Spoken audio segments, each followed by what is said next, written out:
If your Ford Ranger is showing AdBlue faults or a countdown to a no-start condition, you need to act fast before the ECU locks you out. Nearly half of all modern diesel engine faults are now linked to the selective catalytic reduction system and AdBlue delivery. Let's break down the diagnostic process to find exactly where your Ranger system is failing. Start with the basics by confirming fluid quality and checking for physical blockages at the injector nozzle.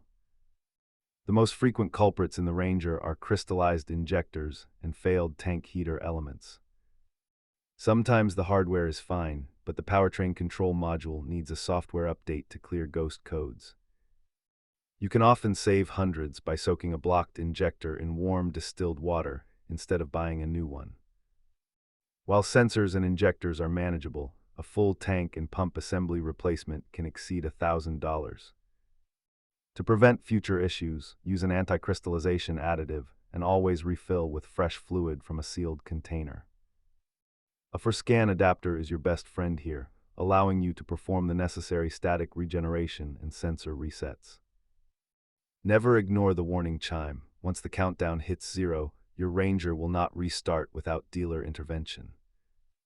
Keep your emission system clean and your Ranger on the road. Subscribe for more diesel troubleshooting guides.